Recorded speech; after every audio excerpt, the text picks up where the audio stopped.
coming back to almost assumes that we've been there before and we left. And I know sometimes it can feel like that because we have days or weeks or periods of time where we feel so happy and light and free and divine and expansive and switched on. But the thing is, all of the dense, dark, shadow, heavy emotions are us too. So when we're feeling the density, when we're feeling discouraged, when we're feeling jealous or insecure or unloved or whatever it may be that comes up, that is still us. So to move away from that into the light isn't really coming home to yourself, because you've always been home, even when those things come to the surface. You've always been home. And I guess really the work, if you want to do the work, you know, isn't in being this light being that is constantly smiling and beaming and dancing and just easing her way through life, or your way through life.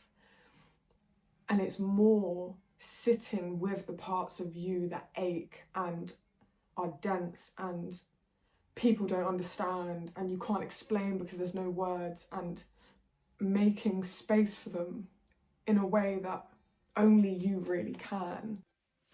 Hi guys, I've decided that I'm just going to press record before I convince myself of a reason why I shouldn't record today. I've been sitting and listening to podcasts and writing and reading and realising that life really is this journey of just returning to yourself over and over again. It's crazy because I feel like a lot of people will be able to relate to the feeling of feeling like we've had the breakthrough, you know.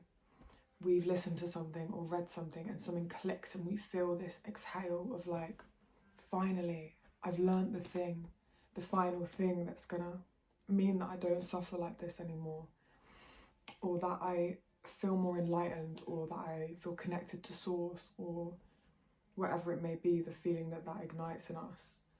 And then maybe it lasts a day, maybe it lasts a few, and then slowly in creeps the doubt, the harsh inner critic, the uncertainty, the fear, the mean things we say about ourselves. And before we know it, we feel as though we have returned to where we were before.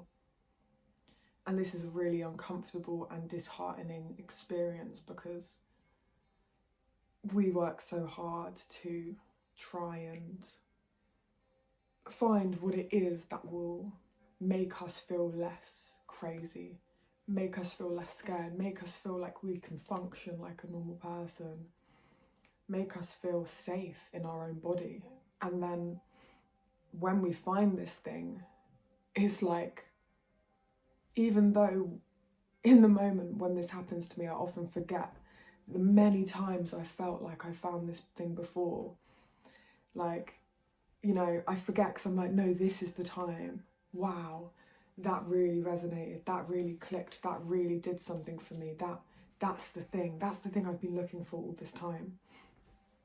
And when that thing turns out to not be the thing, because there is no the thing that's going to bring you that final like thing to tick off the list, that final satisfaction, that final I'm complete now, it's safe now, it can be painful to rediscover that the truth that it is not what we do or the things we say to ourselves or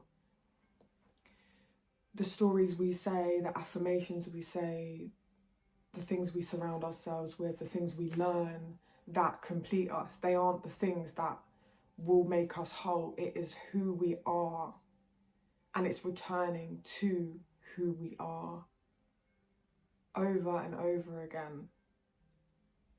And no, we won't get that final, oh my gosh, this is, that's never going to come. And to me, someone who is a perfectionist and wants to know all the information and wants to solve things and wants to know the truth, as if there is one like final truth, which I actually don't believe in, so I don't know why I spend so much time looking for it.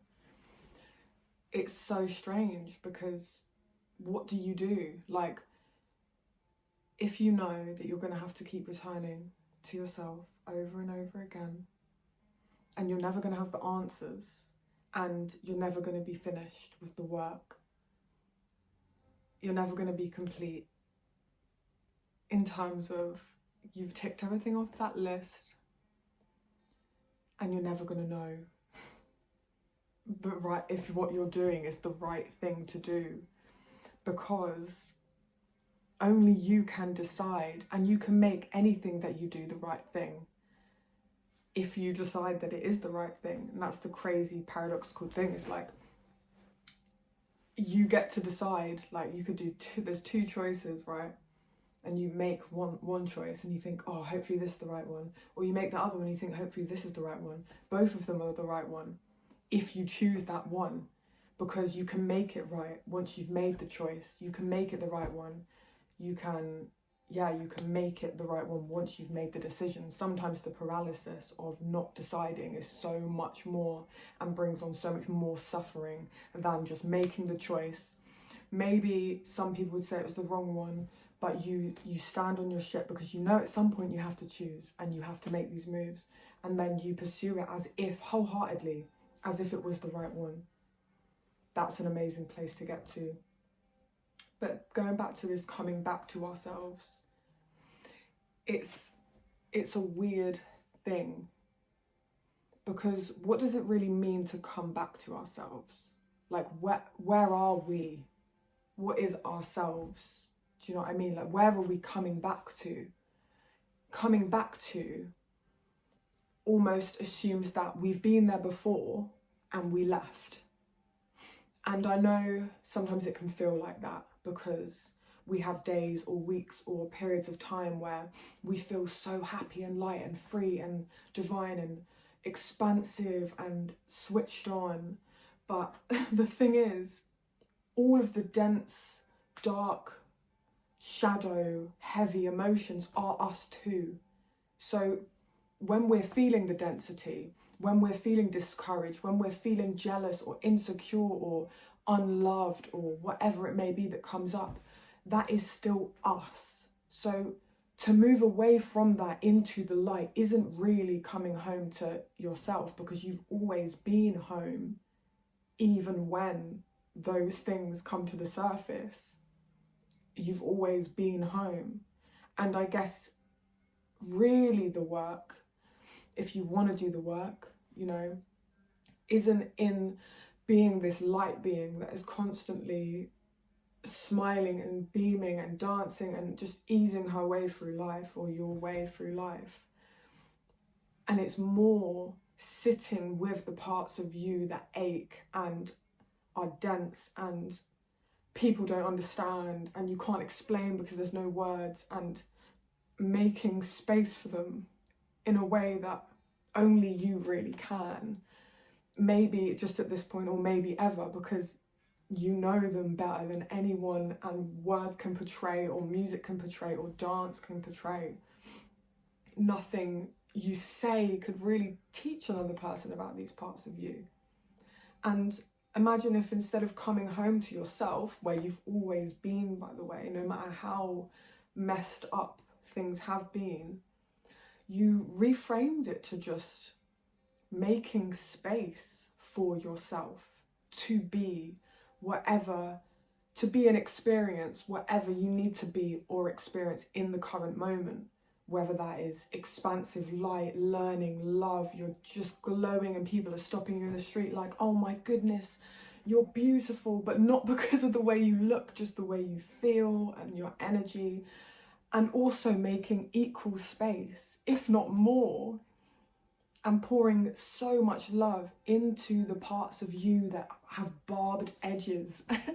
They're like covered in barbed wire and no one else wants to touch them because they'll cut their hands, but you know them so well that you can almost grab onto them in the places between the like spikes and pull them close and unfurl this barbed wire from them and look at them and hold them until they're no longer so scary, because you realise they too have been with you always and are a part of you, just like the sun and the rainbows and the ocean when it lulls. And maybe that's where the whole answer lies, the answer that we always search for, of coming home to ourselves. Maybe it's less coming home to ourselves and more making a home for the parts of ourselves that are harder to love, and prioritising them and sitting down with them and learning them and getting to know them by name and telling them that they too are safe to exist. They can coexist alongside the light parts of you in a perfect harmony that makes you everything that you are. And you don't need to fear, because there's no coming home to yourself. There's just making a home within that doesn't discriminate. Parts of you that need more, way more love than the sunshine parts. Maybe that's when it will make sense. And even saying that, I don't think it's ever going to make sense.